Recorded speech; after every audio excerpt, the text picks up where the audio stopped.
Hey everyone, welcome to the practice round for Ikigai Springs for the Disc Golf Valley Players Tour Week 6.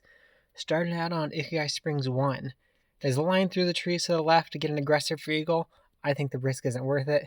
I go default aim Sapphire, give it a little bit of hyzer, about a disc of hyzer off the tee, and end up over to this landing zone in the middle of the far fairway.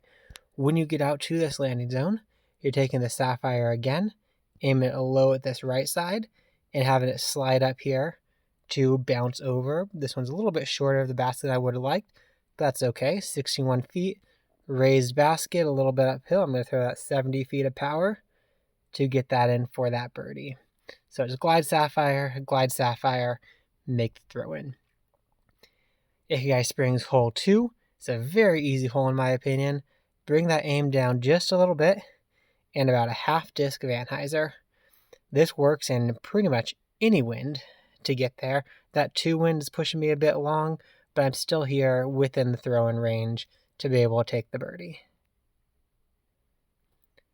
Moving on to Ikigai Springs 3, my play here mimics Reese's play that you saw, the one on the Disc Golf Valley official YouTube. It's get the glide Sapphire up there to this middle. This isn't a very favorable wind, so even if I was trying to cross the river as my normal play, I would not be doing that here. With this wind, I think it's very, very tough to get up there for that eagle look. I'm sliding left, getting on top of this tree, and normally my angle is about here with the 1 wind. With this 3 headwind, I'm going to bring it way back and let that 3 headwind turn it in here. Let's see if the skip gets somewhere up there close. We might have a little bit of a look, see if we get that tree on the way there. It is a tough throw in. This is one I'm not expecting to make. And if this is what the wind is going to be in the Players Tour, I wouldn't expect many people to be making it either. We don't get there, but are there for the safe birdie. I'm going to play through this one more time. I think this is probably one of the hot holes for this round. Definitely one of the scoring separators that's going to be there for Ikigai Springs. I'm not worried about taking birdie. If I take the birdie, that's really okay with me. I just want to make sure I take par out of play, and laying up here takes par out of play. You lay up here right around the drop zone. If you try to cross the water and go OB, then you're trying to make the same shot, but instead the same shot is to save birdie, instead of this shot being for par. Get a big sweeping anhyzer around this corner and hope to get a good skip on that ground. There's a much better look to get right up here for the eagle. I think that's a smart play. It makes the difficult shot on the second shot, and if you mess up the difficult shot, you get birdie. Whereas if you try to cross the river on the first time and mess up the difficult shot, what you're bringing into play now is that par. Hole 4, take the accurate roll musket, default aim off the tee. That was just a minor wind adjustment. If it's a 1 wind, I'm going to give that a little bit of anhyzer to get out there to the right a bit more. Coming in here to the green, it's the glide Sapphire. I aim at this tree, and typically when there is not a headwind, I'm aiming up a little bit to make sure I hyzer out early enough.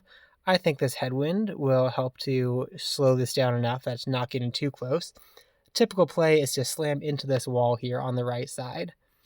60 feet away to be able to throw a 30-foot power in for that birdie. So it's an accurate roll musket off the tee. Backhand, a glide Sapphire forehand into the wall to be able to make the throw in for birdie. Here on Ikigai Springs 5, this is a tough wind, so we're going to make a little bit of adjustment. Typically the light glide paradigm straight up the middle there with a 1 wind or a 2 wind.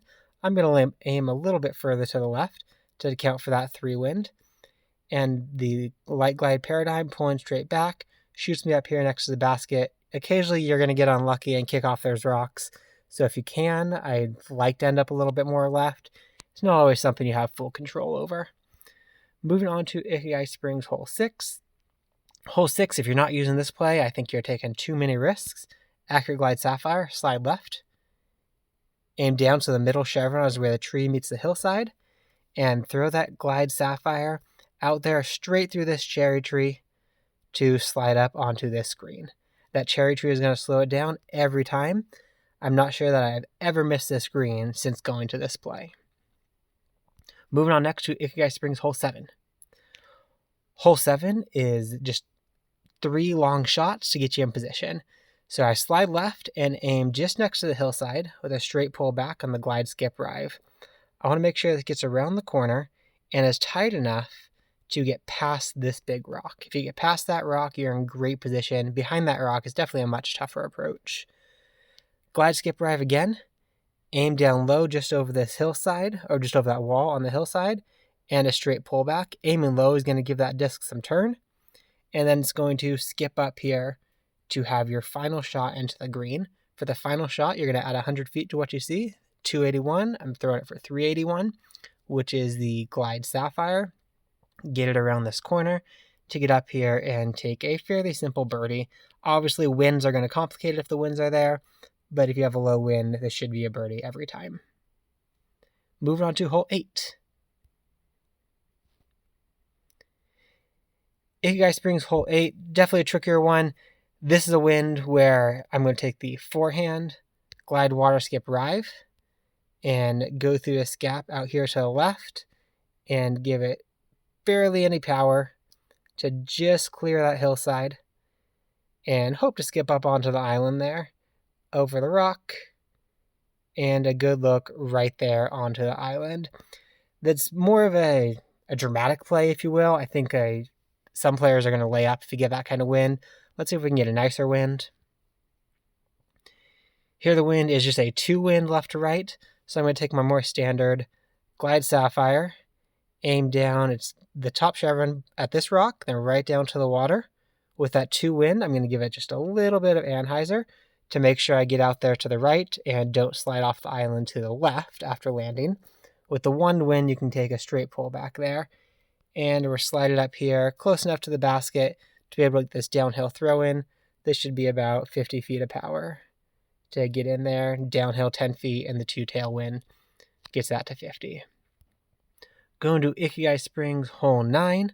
Hole 9, I think the safe, smart play is to take a glide roll rive, slide left, aim just to the left of that tree, and give it a straight pullback. This is going to land on the left side here. Don't mess around with trying to cross the water if you're not confident with it. It just brings that risk into play of landing in the water and going OB. 425, this play is quite a bit downhill. So I'm going to take the glide sapphire around the corner here to let this slide up to take the birdie. That quite a bit downhill. I usually take like 50 feet or so off of what I'm trying to throw so I don't slide too far long off into the water. That's our practice round for Ikigai Springs. Hope it saved you some strokes on the Disc Golf Valley Player Store. Stay bogey free.